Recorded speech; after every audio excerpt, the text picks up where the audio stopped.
اعوذ باللہ من الشیطان الرجیم، بسم اللہ الرحمن الرحیم۔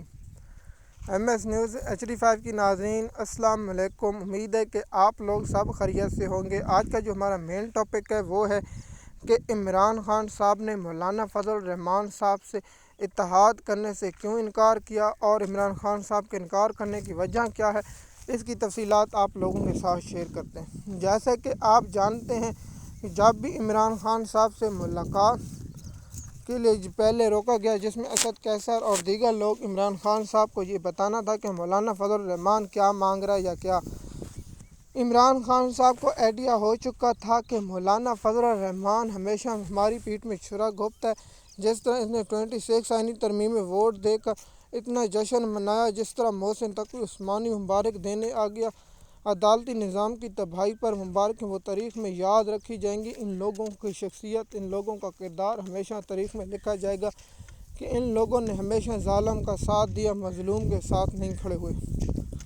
جیسے کہ آپ جانتے ہیں کہ فضل الرحمان ہر غلط کام میں حکومت کا ساتھ دیتے ہیں اور PTI کے ساتھ اتحاد کرنا چاہتے ہیں۔ اصل مقصد اس کا تھا کہ نون لیگ اور پیپل پارٹی کا وجود ختم ہو چکا ہے۔ اگر یہ PTI اور اسٹیبلشمنٹ کی جنگ آپس میں رک جائے تو پھر ان لوگوں کا اقتدار تو کیا، ان کو تو ایک سیٹ نہیں ملی۔ پاکستانی قوم کی رگوں میں، پاکستان کی قوم کے خون میں نواز شریف اور زرداری خاندان سے نفرت ہے۔ پاکستانی قوم کا یہ کہنا ہے کہ ہم مر سکتے ہیں، شریف خاندان کو ووٹ نہیں ڈال سکتے، نہ زرداری خاندان کو ووٹ ڈال سکتے ہیں۔ پاکستان کی تاریخ میں یاد رکھا جائے گا۔ پھر بھی ان کو جو ہم پر مسلط کیے گئے، اس کی وجہ ہے کہ عمران خان اور اسٹیبلشمنٹ کی لڑائی ہے۔ اگر عمران خان اور اسٹیبلشمنٹ کی لڑائی کسی دن رک گئی تو ان کا کباڑ خانہ ہو جائے گا۔ جس طرح مریم نواز نام لینے سے مودی کا ڈرتی ہے، نہ بھارت کا نام لے سکتی ہے، صرف کہتی ہے دشمن۔ دشمن سے کیا مراد ہے؟ جیسے کہ آپ جانتے ہیں کہ دشمن بھارت ہو یا دوسرا ملک ہو، اس کا نام لے۔ عمران خان صاحب RSS اور مودی کو دہشت گرد اور مودی کی دہشت گردی تنظیم کا نام لیتے ہیں، لیکن مریم نواز اور نواز شریف مودی کا نام لینے سے خوف زدہ ہوتی ہیں۔ اس لیے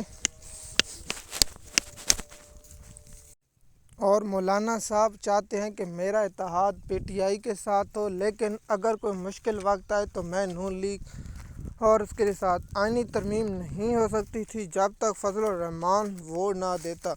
لیکن فضل الرحمان نے ہمیشہ غلط کا ساتھ دیا اور فضل الرحمان نے اپنا مفاد دیکھا۔ جب پنجاب اور KP کے اسمبلی میں الیکشن کرانے کی حکم دیا تو یہ شخص سب سے پہلے نکلا اور عدالتوں کے خلاف اس شخص نے جلوس نکالا اور اس شخص نے کہا کہ ہم یہ کر دیں گے، وہ کر دیں گے۔ لیکن جب قاضی فیض عیسیٰ فراڈ عیسیٰ، جس نے پاکستان کا عدالتی نظام تباہ و برباد کیا، جمال مندوخیل صاحب کے ساتھ اور امین الدین خان کے ساتھ مل کر جو 63A کا فیصلہ دیا اور قانون و آئین کی دھجیوں نے، چاہے آپ جس MNA کو اغوا کر لیں، جس MPA کے ساتھ جو کر لیں، سینیٹر کے ساتھ جو کر لیں، آپ ووٹ ڈلوائیں، قاضی فیض عیسیٰ نے وہ سب کچھ کر کے دیا، جس میں سب سے بڑی سہولت قاضی فیض عیسیٰ نے دی، اور قاضی فیض عیسیٰ سب سے بڑا فراڈ جج تھا۔ اور فضل الرحمان اب چاہتا ہے کہ میں عمران خان صاحب کے ساتھ اتحاد کروں اور PTI سے منافع کماؤں، لیکن عمران خان صاحب اسے اب بھانپ چکا ہے اور اس شخص کو اب گھاس نہیں ڈالا جائے گا۔ اس لیے عمران خان صاحب نے کہا ہے کہ اس شخص سے کبھی اتحاد نہیں کیا جائے گا، چاہے کوئی بھی ہو جائے۔ مزید آپ لوگوں کے ساتھ معلومات یہی شیئر ہے کہ عمران خان صاحب نے فضل الرحمان سے انکار اس لیے کیا کیونکہ مولانا فضل الرحمان ہر وقت اپنی الٹیاں چالیں چلتے اور حکومت کو اس میں فائدہ دیتے۔ شکریہ۔